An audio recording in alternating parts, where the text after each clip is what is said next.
If you're like us, then you love secret tunnels. Secret tunnels.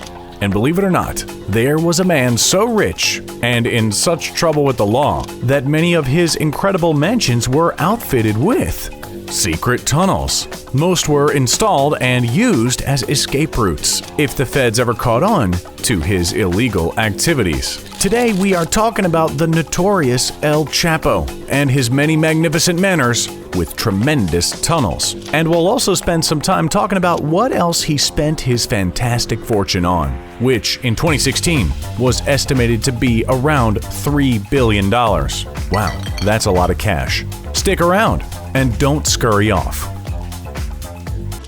Joaquin Guzman Loera is the full name of the notorious criminal and drug lord El Chapo. His career in crime spanned over 30 years, where he acted as the head of the Sinaloa Cartel, one of the largest criminal organizations in the world. He was arrested in 2014 in a joint United States and Mexican operation, but authorities had been chasing him for over a decade. While it is extremely hard to pinpoint exactly how much money El Chapo had, many estimates put his net worth at $3 billion.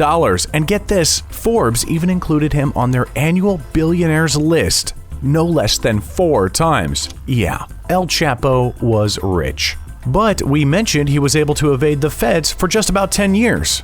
So how did he manage that? Well, that, my friend, brings us to the subject of today's video. El Chapo was known for owning a slew of expensive homes and cars, and he made sure they were perfectly outfitted for daring escapes. His homes had, you guessed it, secret tunnels. And his vehicles? Many times he had them stashed away in the tunnels for speedy getaways. He also may have had them upgraded with some custom armor plating, which, as you can imagine, was not a cheap endeavor. So with all these wild means of getting away unseen, what do we actually know about the secret tunnels?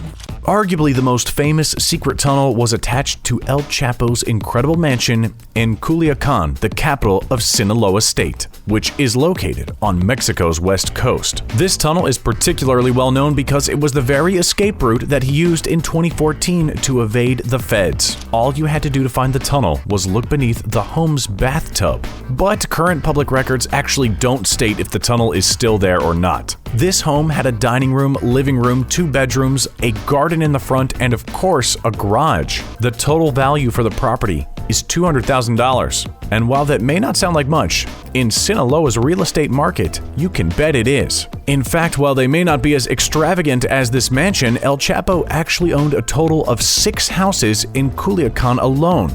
We say they aren't as extravagant because, well, most of them are middle-class properties, but get this. They each came fitted with a hydraulic system located under the bathtub that allowed for easy access to municipal sewage tunnels, which El Chapo could use to escape. The man knew he always needed to have a secret getaway, just in case. Now, you may be wondering just what happens to houses like these when their owner is, well, a notorious kingpin and also just happens to be arrested.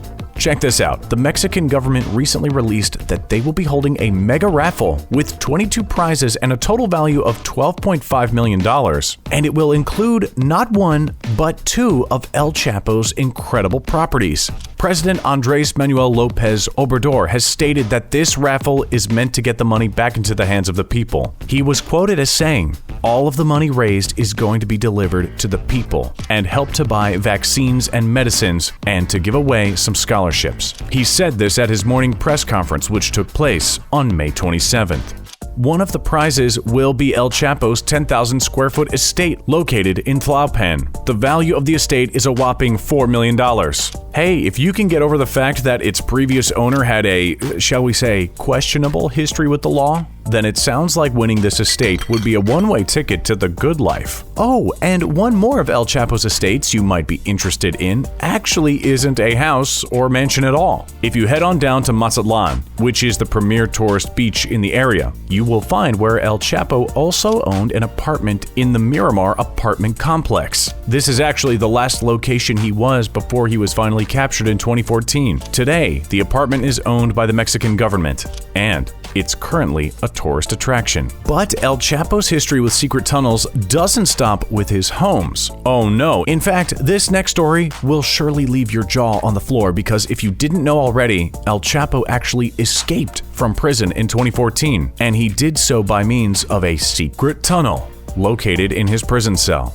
Man, this guy just loves his secret tunnels, huh? After learning how to make some of the most effective escape tunnels in his private homes, which eventually started to utilize elevators, rail systems, ventilation systems, and other advanced machinery so he could effectively smuggle illegal substances, El Chapo was perfectly suited to create one of the most expensive escape routes ever conceived. The start of his tunnel began in his prison cell, underneath his security camera, where it was well out of view. This fact has led many authorities to believe that El Chapo certainly must have had some men on the inside helping him out on his daring escape. A 1.5 feet by 1.5 feet hole in the shower floor led to a 32-foot ladder, which in turn led to a mile-long tunnel measuring 5.5 feet high and 2 feet 7 inches wide. A rail system was installed, as well as ventilation, and a motorcycle was fitted on the rails for a quick escape. Where did the tunnel lead? To an abandoned home filled with old construction materials. Authorities believe that construction of this tunnel, as well as the bribes needed to get men on the inside, amounted to $50 million of El Chapo's money. But it seems the money was worth it. To quote Jim Dinkins, former head of investigation for the U.S. Department of Homeland Security, "Look, the boss, El Chapo, is in prison. You're not going to bring the B squad. You're going to bring in the A team, and you're going to bring in your best tunnelers. You're going to bring in your best engineer and your best crew, with one objective: you get the boss out." Well, we know that El Chapo spent his fortune on homes, and certainly he spent it on constructing secret tunnels. But what else did the man spend his $3 billion on? El Chapo owned a pair of yachts, a fleet of Learjets, and he even owned a private zoo with tigers, crocodiles, and panthers inside. He was also an avid car collector. Mexico's Special Investigation Unit for Organized Crime, or SIDO, seized more than 40 vehicles from his car collection when he was captured. A few of the standouts include a Dodge Charger police car clone worth approximately $75,000, a Dodge Challenger SRT worth $59,570, a C6 Chevrolet Corvette ZR1, which goes for a cool $119,995. But if it's the convertible model, that price jumps to $123,995. He also had a Mercedes-Benz G63 AMG worth $156,450 and a Dodge Viper priced at $90,000. El Chapo also owned a rather unique set of armored vehicles that included a Nissan Frontier and a Volkswagen Jetta. Normally, both cars go for around $28,000, but adding an armor upgrade to cars like these can go for as much as $90,000. Now that's one expensive family sedan. We'll see you next time, right here on The Richest.